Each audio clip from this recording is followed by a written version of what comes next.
Bonjour à tous, donc aujourd'hui je vais vous parler des fonctions à deux variables. Alors on a déjà vu des fonctions à paramètres, on avait une constante.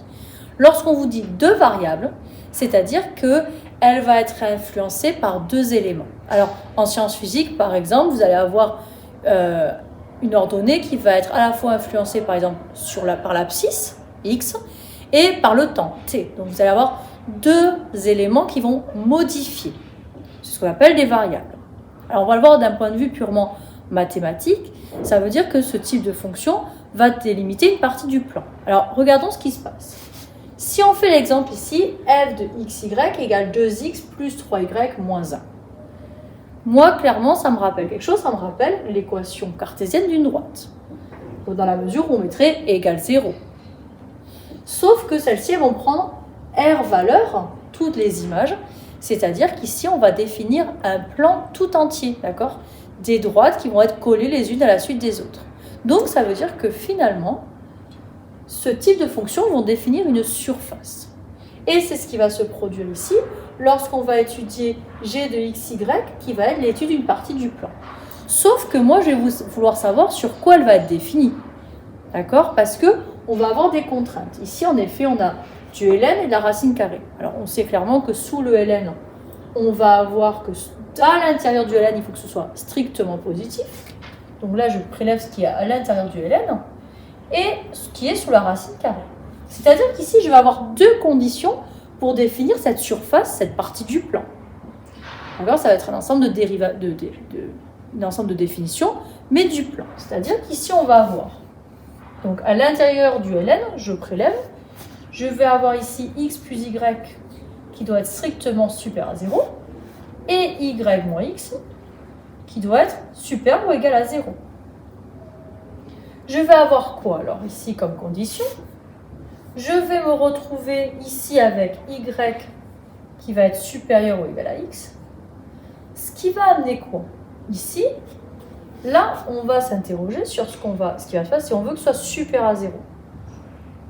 Et donc, dans ce cas-là, il faut que y soit supérieur.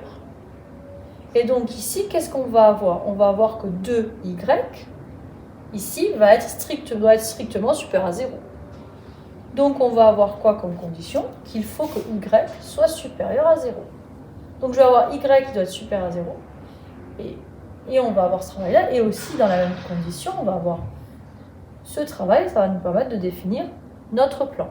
Avec y qui doit être strictement supérieur à 0 et y supérieur ou égal à x. Donc, nous continuons avec notre travail sur les fonctions à deux variables. Donc, on a vu leur aspect graphique, on a vu leur ensemble de définitions. Maintenant, nous allons travailler sur la notion de dérivée.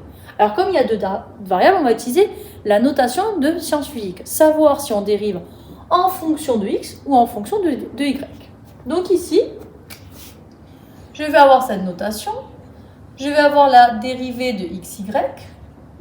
Mais ici, je vais commencer par la dériver en fonction de x. Ça veut dire que si je la dérive en fonction de x, je vais considérer dans un premier temps que y est une constante, un paramètre. D'accord ?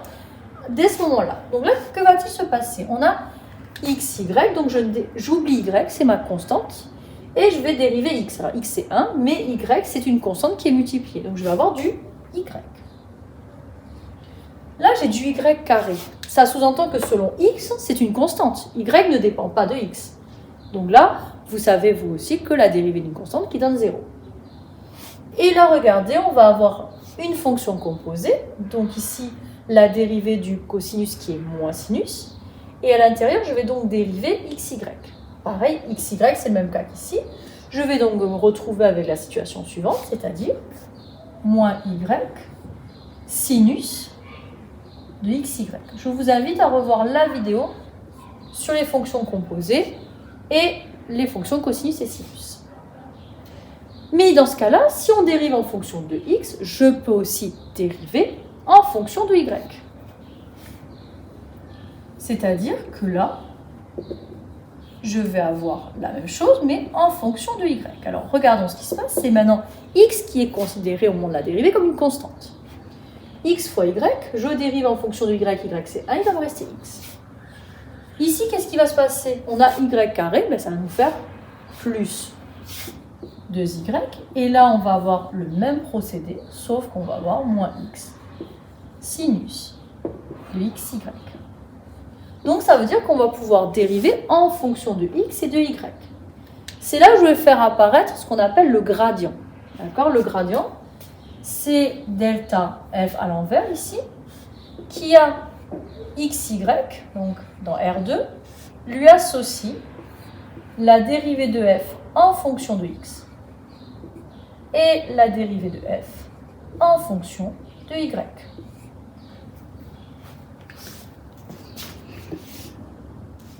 Donc tout à l'heure, nous avons présenté ce que c'était le gradient. Donc le gradient, c'est une fonction qui sur R2 va dans R2 et qui a un x et y donne la dérivée de x, de f en x, la dérivée de f en y.